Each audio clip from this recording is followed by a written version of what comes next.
Welcome back to Zion's Redemption Radio Network. I'm your host, Mark Walter. Today we're going to be covering part 3 of chapter 2 of Mysteries of Creation. We're going to be starting on page 16 and going through page 19.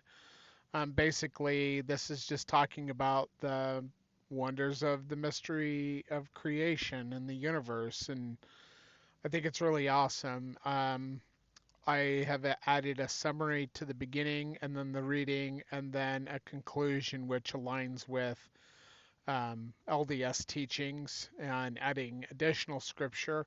I think it's really awesome that, so without God, we can investigate a lot of things, and we can come to a lot of different conclusions as scientists with the evidence and facts that we are given. But with God, we can learn so much more. And I personally believe that even if the scientists are not Christians, that they are inspired, at least in part, on different things, and they're led in different ways. But when we look at the book of Abraham and the book of Moses and the teachings within the church itself, like there's so much more depth that we can learn.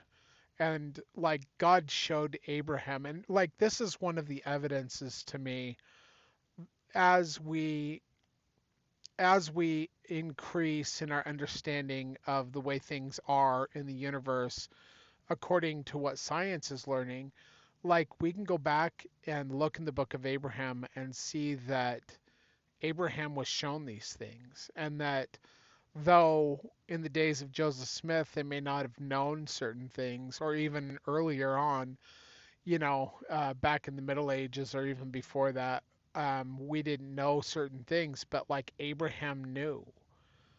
He really knew because he saw. And that's one of the evidences that like the book of Abraham and the book of Moses, which is an inspired translation of the book of Genesis given to Joseph Smith, like we'll have a lot of different people talk about, oh, the book of Abraham doesn't align with this, that, and the other. And it's like, okay, well, first of all, in the times and seasons, I believe that all of the scrolls put together were like around 180 feet long, like end to end, put them all together, 180 feet long.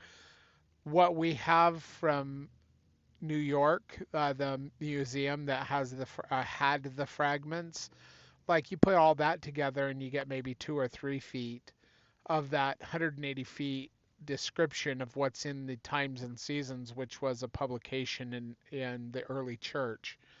And they'll say, well, this doesn't match this, and none of it means that, and you don't have a lot of it. And people who want to try to discount the Book of Abraham, they're just mouth breathers. And I'm sorry if you're a mouth breather, but I'm just telling it like it is, the way I see it. You're mouth breathers who regurgitate crap that other individuals have regurgitated. And like these scientists and stuff, they don't want to accept or acknowledge God and the supreme role that God plays, or the gods.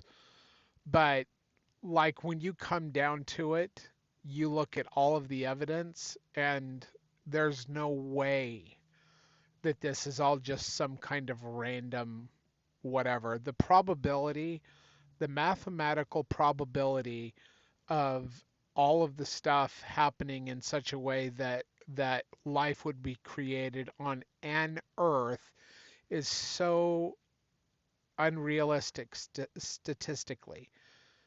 It's just beyond realistic. There's absolutely no chance that any of this happened because of chance.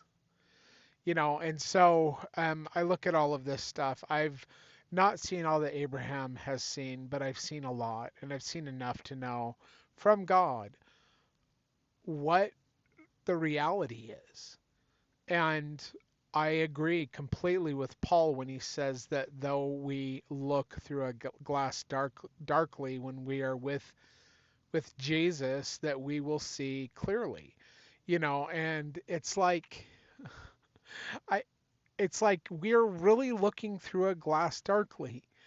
Even with all of our intelligence and all of our logic and all of the evidence, like we're still seeing things through a glass darkly. But the more and more intelligent and the more and more technology and the more and more we discover, the more and more an honest scientist has to admit that there is intelligent creation. And I am here to tell you that I absolutely know that that's true. That we come from an advanced society. Before we came to this earth, we understood that. We came into this world, we were stripped of our knowledge, we were stripped of our memories. And, this world isn't so that we can know all those things. Although it's very fun to learn those things, but it's so that we could have the experiences that we have, which are all, like I've said over and over, time and time again, so very important for our progression. What we do with what we have is more important than what we know or what we don't know, especially when it comes to the universe and all of that. So, anyway, I hope that you enjoy this. It's 20 something minutes long, and then I'll come back in with any commentary that I have on the back end. Today, I'm sitting in the parking lot at Macy's in Spanish Fork, Utah, trying to sell my Labradoodles. Oh man, we want to get rid of them because, like, we don't need a bunch of puppies. I mean, they're cute and they're fun, and like all of them are really, really, really good, except for one who's a little instigator who's always getting in everybody's business. But I don't know. But we also kind of need the money because we're trying to figure some stuff out with the legal fees and all of the stuff that's come up, and also with my daughter who's been having issues, but she seems to be getting better on the treatments that she has received. Um, but it's just just rolling with the punches. It's the way life is, and I always tell my dispatchers or my boss or my family, friends, whatever, like all you can do is roll with the punches, and that's what we're doing. And no matter what happens, in the end, everything's going to be fine. Even though things are hard and we go through hard things, that's fine. It's giving us the experiences that are so valuable for our progression. And so I really am thankful that God allows me to go through all of the things that He allows me to go through, even the hard things. And sometimes they're hard to accept. But when you look back, when you've been given knowledge to understand why things happened and what you learned from it, like all of the hard things are very minute in what we learn in our eternal lives. And I love the scripture in the book of Revelation that talks about He will wipe away all of our tears. And you know what? When we understand how valuable the experiences, even the hard ones, are, He won't have to wipe away all of our tears because we're going to have understanding and we're going to realize how important all of this is. All of this. Anything that you're going through in life, God, like when He told me, when I sat down with Jesus in 2003 and we talked face to face, He told me all those things that you've gone through, all those hard things. I allowed those things to happen to you for my wise purpose. And I 100% believe Him. And maybe I don't know all things. Maybe I don't understand all reasons. And sometimes, yeah, it's still a little bit hard. Like I think about the life that I've lived and the hardships I've gone through and the neglect, the abuse, and the betrayal of people who I should have trusted, I look at that and sometimes it's still hard for me to accept. But in the end, I'm grateful for everything God's allowed me to go through. And like we can look in the book of Job, which is it's a story. I don't believe Job existed. Some people do. Maybe he did. It doesn't matter though. It is one of the oldest, if not the oldest book in the Bible. But we look at the book of Job and we realize God doesn't allow Satan to just run amok in our lives. He's there to test us. And in that testing and in those trials, we gain strength.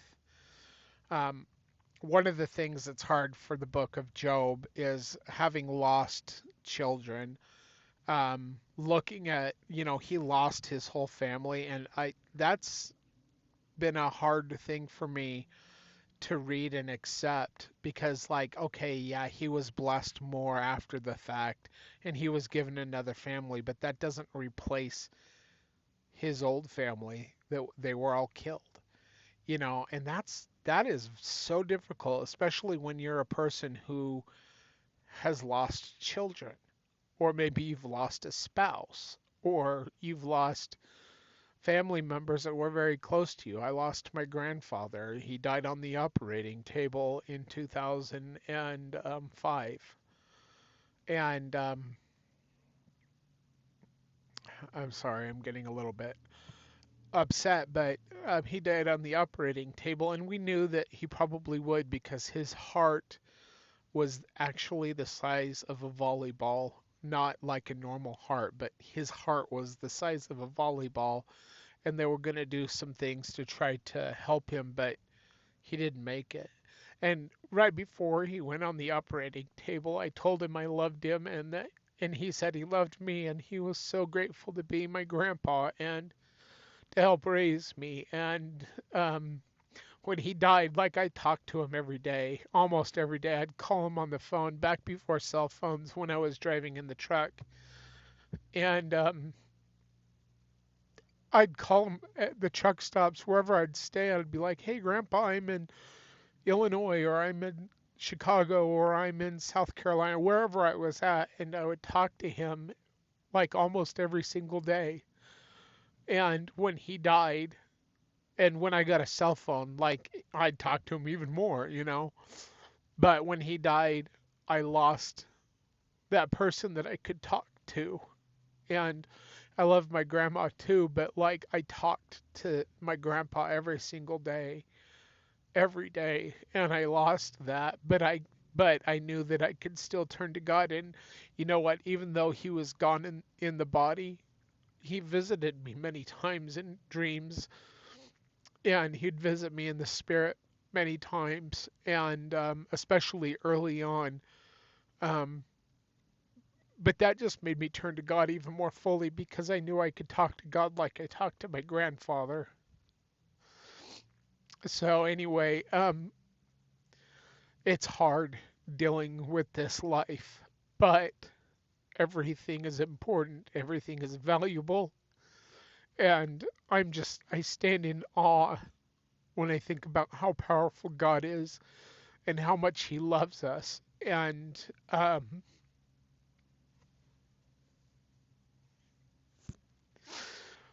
knowing how much He loves us and having been in His presence in the flesh and also in the spirit many, many times and feeling of that all-consuming love, that with everything else made it harder for me to want to stay here, which is why I've tried to unalive myself so many times. But I tried doing that before. But God won't allow it because He has a mission for me. And my friends, in fact, I have a tattoo across my back in big, thick, bold letters, and it says Lazarus. And then I got a tattoo on this side and a tattoo on this side, and they're very symbolic and very meaningful to me. And I've had them for 20 something, 20, 30 years. I don't even know. They're faded. They're really faded. But but Lazarus is important to me because like God brought him back to life, and I should have been dead so many times, being blown up and shot at and stabbed, and hundreds, if not thousands, of fist fights from weak-minded people who were demonically possessed that were coming after me because those demons they know who I am. Satan has been in my life all of my life because he knows exactly who I am, and they've tried to destroy me, and it's not made it easy. But I know God protects me as well. He really does. Like my wife, we were at the visitor center and at the Salt Lake Temple before they tore everything down. And we were there, and I had to go to the bathroom. And as I went into the bathroom, my wife looked over and saw a man dressed all in white who was about 7 or 8 feet tall, very broad shouldered, very large man. And he was standing there, and she knew that she was seeing one of those angels that is there to protect me. And I know I'm protected. And even though, like, Satan's has attacked me many times, physically pushing me down, trying to suffocate me, scratching and biting at me, and I've had marks on my body, you know, and my wife's even seen these demons push me down into the bed and try to suffocate me as I was laying down on the bed. And but God always came in and protected me. I don't know if they just let their guard down for a minute, and that gave these demons the ability to jump in and try to do whatever they could as quickly as they could. I don't know why those things happen, but I know God has always protected me in the hardest times of my life.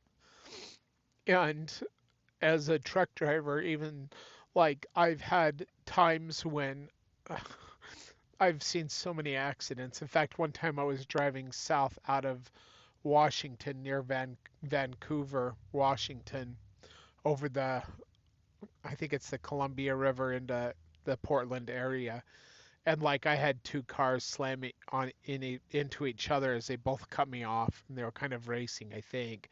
But anyway, like as they slammed into each other, they bounced off of each other and they hit the walls on both sides of the bridge, and I went through, and I was the only vehicle that went through. Like right after that there was a huge pileup.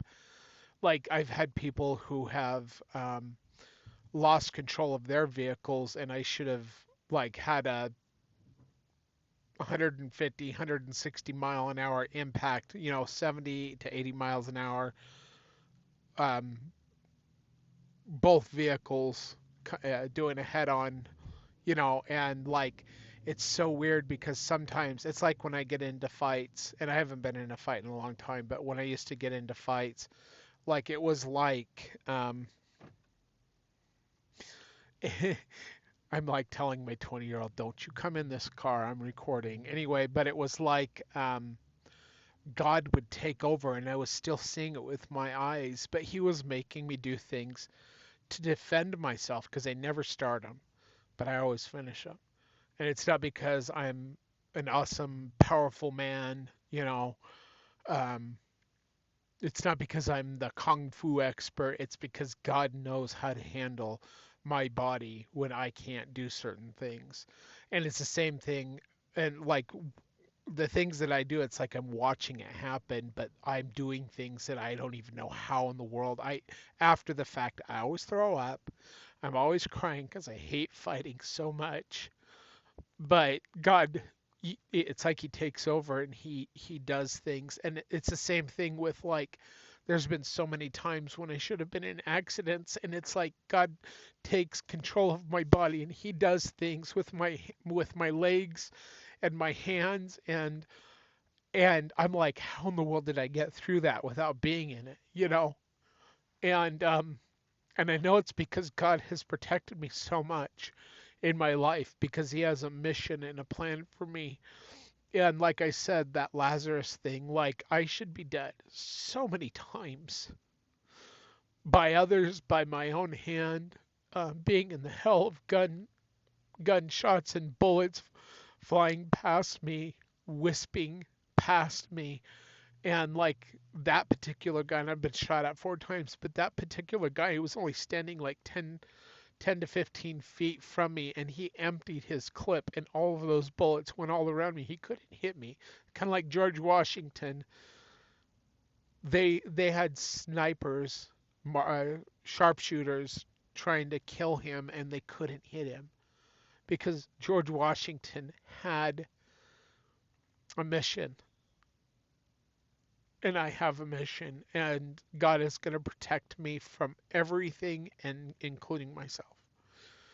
And in fact, the last time I tried to commit suicide, I realized with what I did, there's no way. There is no way. All of the ways I tried, there's no way I should still be here except for he healed me. And like right before I died,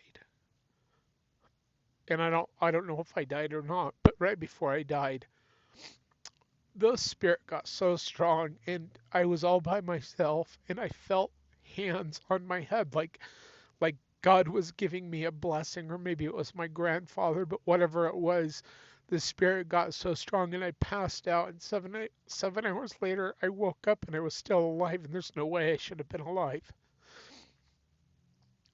And I sometimes I think maybe I shouldn't tell these things because like there are people who have died. I've had friends who have died by their own hand or by the hands of others. I've seen people get murdered. But I know that God lives, and I know he's protected me. And I know he's so powerful, and I'm just in awe of who he is and who they are. And I wish that you could know them like I know them. But at the same time, if you knew them like I know them, it is so hard to be here in this world and want to go home so badly, to be homesick. And one of the reasons I'm so grateful for my wife and my kids is when my wife and I were friends, when God told me to call her and tell her certain things, I was actually answering a prayer that I didn't know that she had been praying to him. For a couple of hours she'd been praying, and then like 2 hours later God said call her and tell her these things, and I just started talking. And it was the first time I ever talked to her on the phone, and she thought I think she thought it was weird that I was actually, she said that she thought it was weird that I was calling her just out of the blue. But right after we got done talking, I hung up the phone and God said, take her as your wife. And I was like, okay, but I will if she like tells me that you tell her to, because I'm not going to be the weirdo that's all like, God told me you're supposed to be my wife. Anyway, but she called me up 3 days later and she said, you're going to think I'm a weirdo, but God told me to ease your burdens and bear you children. And I said, I know. God told me to take you as my wife. And we were like, I guess we should get to know each other because we were almost complete strangers. And we Skyped, which is like a Zoom call, but back in the day.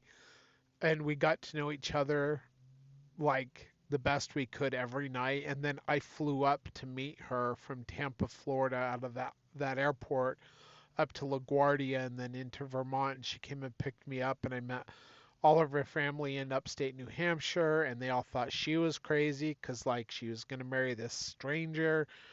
And then I met her family in New York, and then we drove down to North Carolina to Wilmington Beach, and I met most of her family there.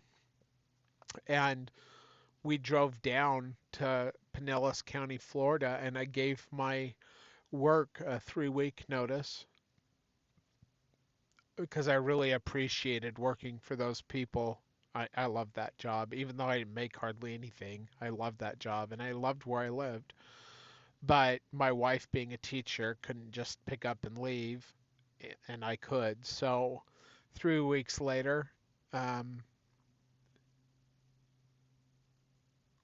we were married and we left, and I packed up whatever could fit into the car and left everything else to some friends and moved. And like, so I say 3 weeks, and that was what it was, but it's kind of interesting because June 30th, 2012 was the day I met her in person. And July 20th, 2012 is the day we got married. 20 days after we'd met each other in person, less than 2 months, like a month and a half after God told us to get married. And we were married, and we've been married for 13 and a half years now.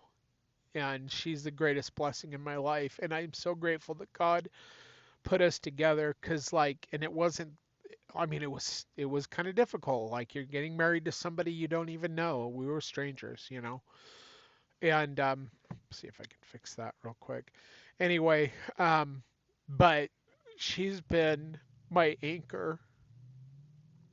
And even though I miss home, she's made a home for us. And they're my anchor. My kids and my wife are my anchor. And I think God knows it. And I needed it. I needed it.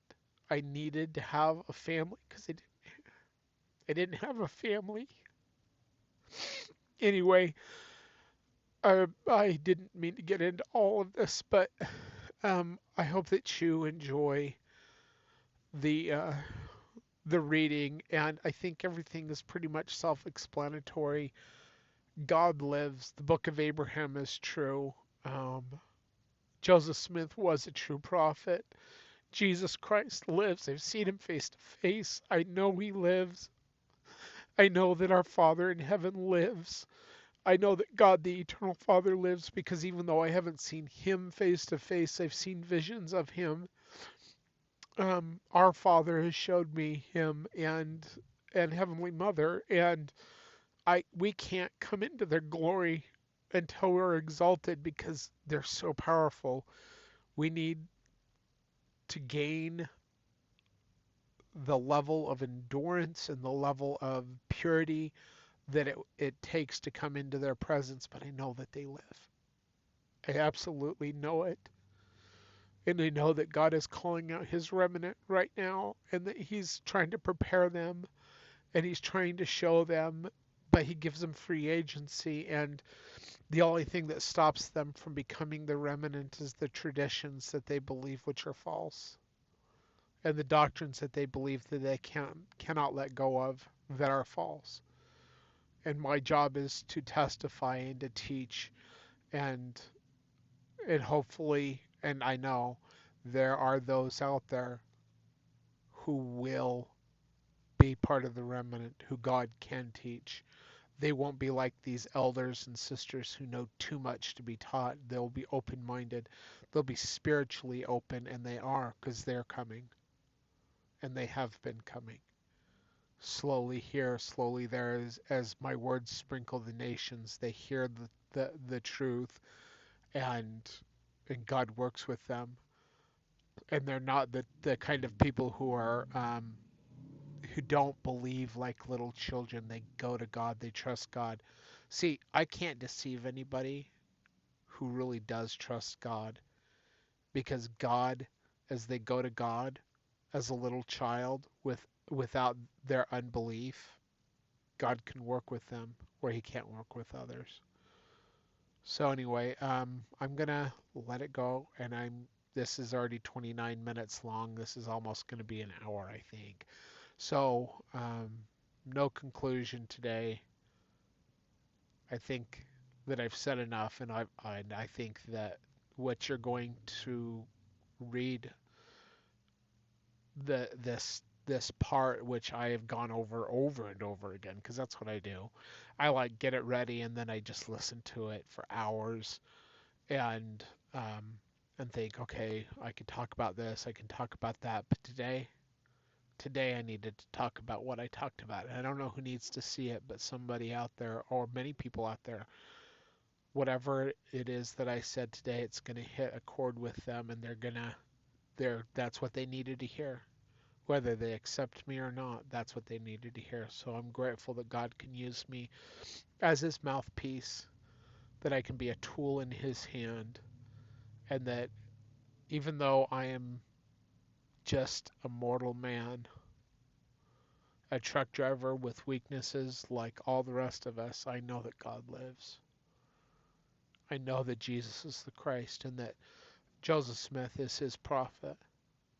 I know that beyond any reasoning. I know it spiritually. It's impacted my soul. And I hope that you can know that is the case too. And I pray that sooner rather than later you can understand the full power of God's love, because it is the most powerful. His power is his love for us.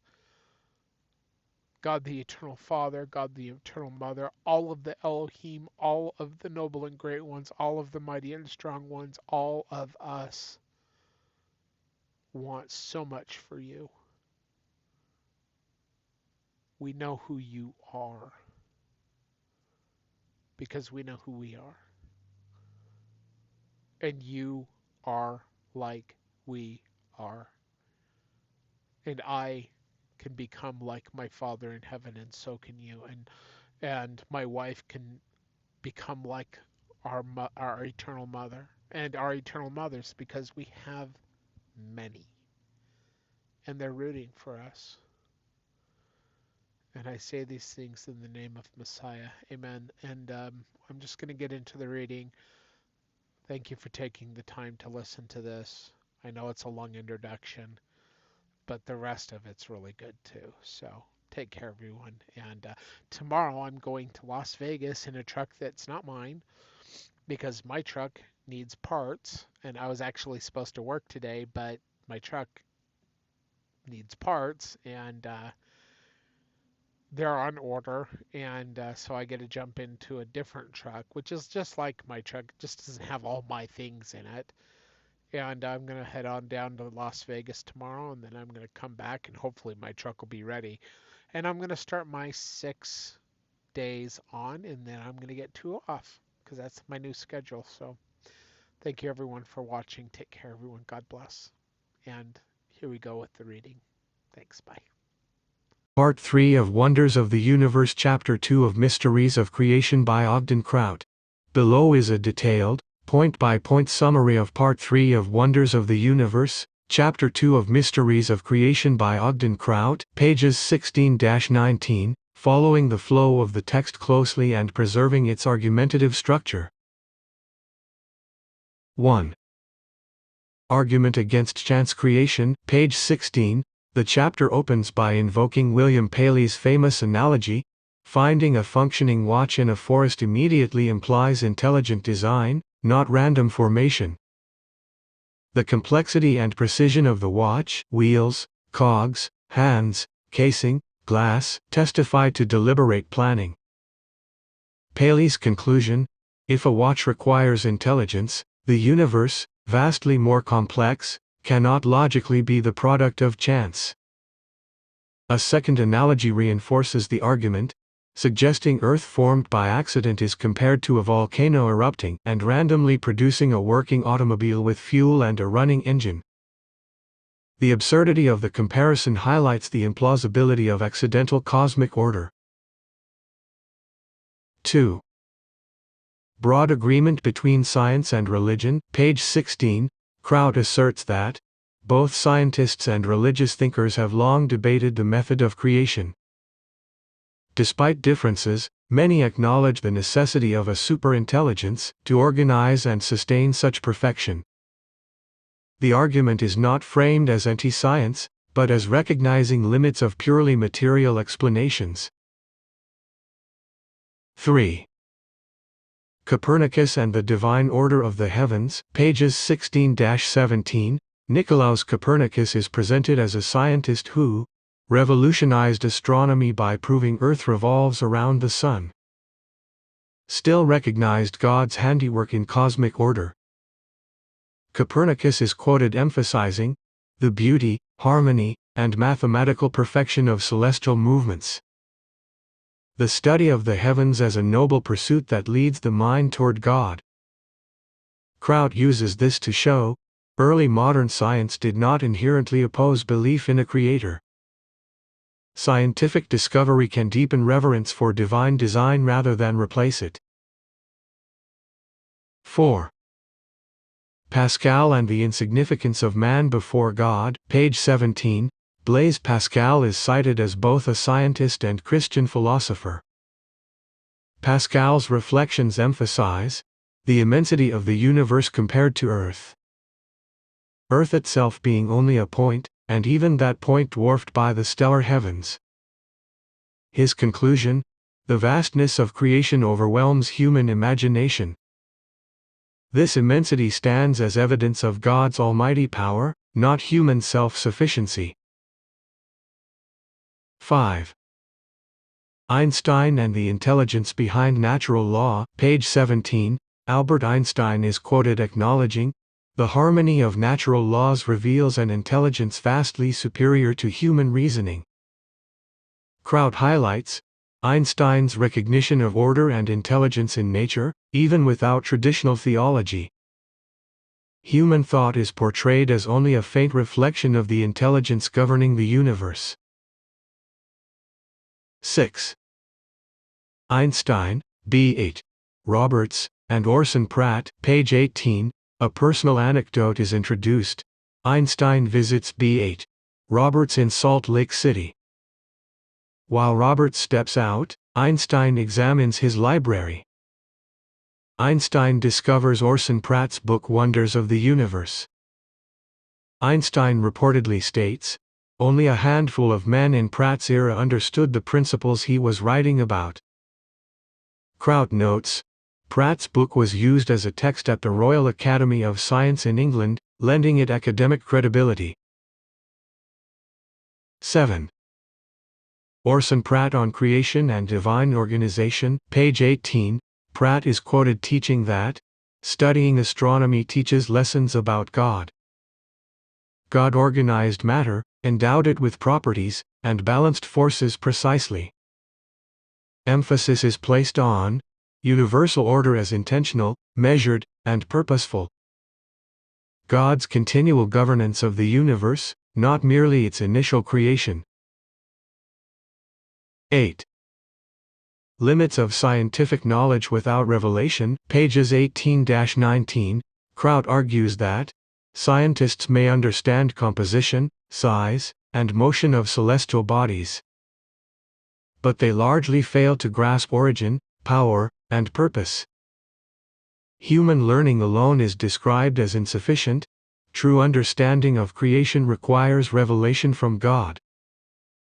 Ancient prophets, Abraham, Job, Isaiah, Moses, and David, are presented as possessing deeper cosmological knowledge than modern scientists, limited only by how little of that knowledge was recorded. 9. Abraham's superior knowledge of the cosmos, page 19, a statement attributed to Brigham Young claims, Abraham could explain more about astronomy in 5 minutes than all scientists combined. The text cites Book of Abraham chapter 3. Verses 10-12, Abraham is shown the stars, their set times, and the vastness of God's creations. He speaks with God face to face and witnesses innumerable worlds. This passage is used to argue, prophetic revelation provides cosmic insight unavailable through observation alone. 10. Modern validation of Abraham's account, page 19.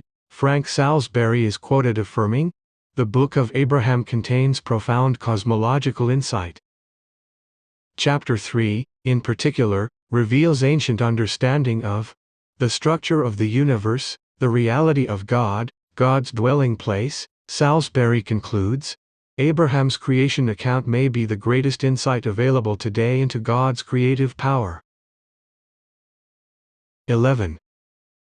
Overall thesis of the section, Kraut's central claim: the universe is too ordered, balanced, and purposeful to be accidental.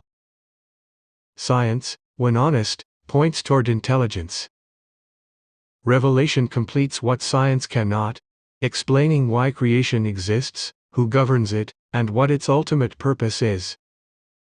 Ancient prophets, especially Abraham, are presented as possessing superior cosmological knowledge through divine revelation, validating a theistic and LDS understanding of creation. Reading of pages 16 through 19 of Wonders of the Universe, Chapter 2 of Mysteries of Creation by Ogden Kraut. Page 16. The scientist Paley described the impossibility of a chance creation of our solar system by comparing it to a man walking in the forest and finding a watch in operating condition with the correct time. By this simple discovery, he knew that some person of intelligence had created that watch and that it had not been formed by some accidental formation in the forest. The watch was evidence of intelligence displayed through the intricate creation and placement of wheels, cogs, hands, casing and glass cover. He said the wonders of the universe are far more complex and display much more intelligence than a functional watch found by chance in a forest. And another scientist used a similar parallel in describing the impossibility of the Earth's existence by chance, comparing it to a huge volcano exploding and its molten lava accidentally pouring out a new automobile with gas in the tank and the engine running. Great men of science and religion agree. Both scientists and religionists continue to ponder over the method of creation and speculate as to its origin, but most admit that a superintelligence had to be the organizer and controller of such perfection. In 1540, Nicholas Copernicus proved, against all previous conceptions, that the Earth rotated around the Sun. He recognized the handiwork of God in the universe. Among the many and varied literary and artistic studies upon which the natural talent of man is nourished, I think that those above all should be embraced and pursued with the greatest zeal which have to do with things that are very beautiful and very worthy of knowledge. Such studies are those which deal with the godlike circular movements of the world, the course of the stars, their magnitudes, distances, risings and settings, and the causes of the other celestial phenomena, and which finally explicate the whole form. Page 17. For what could be more beautiful than the heavens which contain all beautiful things? For the divine psalmist surely did not say gratuitously that he took pleasure in the workings of God and rejoiced in the works of his hands, unless by means of these things as by some sort of vehicle we are transported to the contemplation of the highest good. Revolutions of Celestial Spheres, The World's Great Thinkers, Volume 4, pages 43 and 44. About 100 years later, another scientist, Blaise Pascal, also gave God the credit for creating the world. As a philosopher, he wrote arguments for the Christian faith that superseded the best theologians. Let man contemplate the whole of nature in her full and grand majesty, and turn his vision from the low objects which surround him. Let him gaze on that brilliant light, set like an eternal lamp to illumine the universe, yet the earth appeared to him a point in comparison with the vast circle described by the sun, and let him wonder at the fact that this vast circle is itself but a very fine point in comparison with that described by the stars in their revolution round the firmament. The whole visible world is only an imperceptible atom in the ample bosom of nature. No idea approaches it. In short, it is the greatest sensible mark of the almighty power of God, that imagination loses itself in that thought. World's Great Thinkers, Volume 1, pages 199. One of the greatest minds of our time, Dr. Albert Einstein, recognized the existence of a great creator, the harmony of natural law. reveals an intelligence of such superiority that, compared with it, all the systematic thinking and acting of human beings is an insignificant reflection. The World as I See It by Albert Einstein, page 267, page 18. Dr. Einstein once visited Elder B.H. Roberts in his church office in Salt Lake City. During their conversation, Elder Roberts was called out of his office for a few minutes. When he returned, Einstein was looking through Roberts' library and was thumbing through the book Wonders of the Universe by Orson Pratt. "Who is this fellow Pratt?" Einstein inquired. Roberts told him a little about Orson's life and works, and Einstein replied, "There were not a half-dozen men on Earth at that time who understood the principles this man was writing about." It should be noted here that Pratt's book Wonders of the Universe has been used as a text at the Royal Academy of Science in England. It is a study on the principles of astronomy, and he attributes the existence of all these heavenly orbs to a great creator. When you study all these things, you are learning lessons concerning God. He it is who has thus organized all these materials of nature, has given them their properties, endowed them with their elasticities, placed them in certain proportions, or, as one of the inspired writers says, he has weighed the mountains in a balance. Everything is adjusted in the best possible manner to carry on his operations throughout the great universe which he has constructed. Wonders of the Universe, page 206. Astronomers and scientists may understand the composition, size, and courses of many of the planets and stars, but most of them do not comprehend the origin, the power and the purpose of these creations. With all their worldly learning, men cannot even begin to comprehend the wonders of the universe without revelation from God. Fortunately, he has given further light and knowledge to his prophets, such as Abraham, Job, Isaiah, Moses, and David. Thousands of years ago they were better informed about the mysteries of creation than the scientists of today. But unfortunately, only a small part of this knowledge has been recorded. Abraham, according to Brigham Young, could tell us more in 5 minutes about astronomy than was known by all the scientists in the world.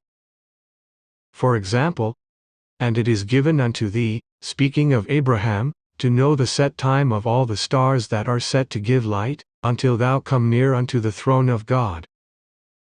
Thus, I, Abraham, talked with the Lord, face to face, as one man talketh with another, and he told me of the works which his hands had made. And he said unto me, my son, and his hand was stretched out, behold, I will show you all these.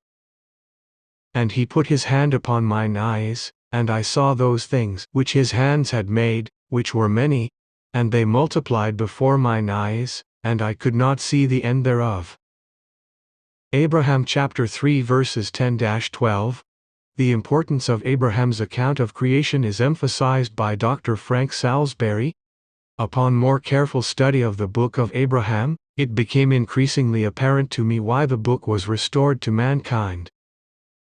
There is valuable historical information in the first 2 chapters, and chapter 3 is a marvelous view of the insight held by some of the ancients into the workings of the universe, the realities of the God who created it, and his special abode in it.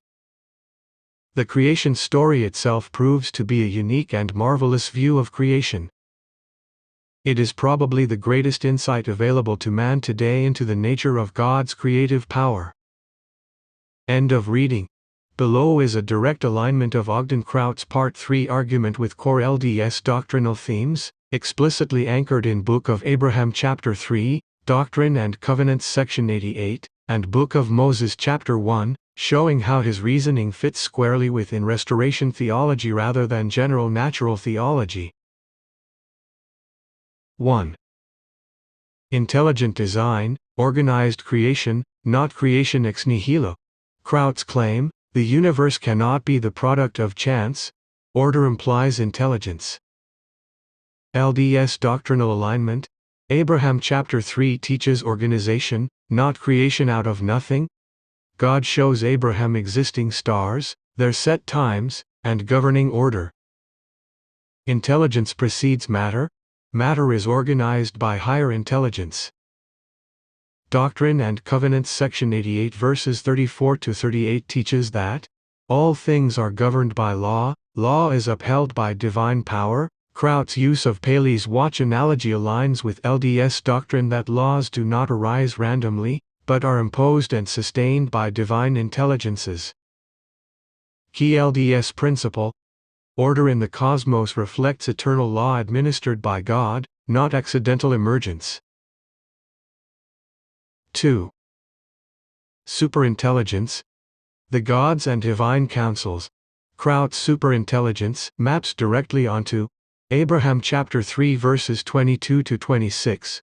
Multiple noble and great ones, premortal intelligences, God standing among them. LDS theology replaces vague designer language with plural divine governance. Doctrinal clarity. Kraut's argument is not deistic, it aligns with Restoration teaching that creation is a council-based, priesthood-directed act. 3. Beauty and harmony of the heavens. God's glory is intelligence. Copernicus and Pascal, as cited by Kraut, emphasize beauty, harmony, and proportion. LDS alignment. Doctrine and Covenants section 88 verse 40, intelligence cleaveth unto intelligence. Doctrine and Covenants section 93 verse 36, the glory of God is intelligence. Beauty and harmony are not aesthetic accidents, they are manifestations of divine intelligence. Restoration insight. Scientific beauty is a byproduct of eternal intelligences working in harmony, not a philosophical abstraction. 4. Einstein's harmony of law. Light of Christ. Einstein's recognition of universal harmony fits precisely with Doctrine and Covenants section 88 verses 6 to 13. The light of Christ proceeds from God, is in all things, governs all things, is the law by which all things are upheld. Kraut's argument that scientists see how but not why is answered doctrinally. The why is revealed through light, law, and priesthood governance. 5. Orson Pratt. Restoration cosmology. Kraut's elevation of Orson Pratt is doctrinally deliberate. Pratt taught eternal matter, law-governed universes, God organizing rather than originating substance. These teachings align with Moses chapter 1 verses 33, worlds without number have I created. Doctrine and Covenants section 76 verse 24, worlds are created through Christ. LDS takeaway. Pratt represents revealed cosmology, not speculative theology. 6. Limits of science. Revelation as the missing key. Kraut states that science understands motion and composition, but not origin or purpose. Direct LDS parallel. Moses chapter 1 verses 4 and 5. God shows Moses his works, but not all. Doctrine and Covenants section 88 verses 118. Knowledge comes by study and faith. Abraham chapter 3. Abraham learns astronomy by revelation, not observation. Restoration doctrine. True cosmology requires prophetic vision, not telescopes alone. 7. Abraham's knowledge. Prophets as cosmic witnesses. Kraut's claim that Abraham knew more than modern scientists aligns with Abraham chapter 3 verses 10-12. God personally shows Abraham the cosmos. Moses chapter 7. Enoch sees worlds, creations, and their purposes. Doctrine and Covenants section 107 verses 53-57. Adam receives visions of all generations and dispensations.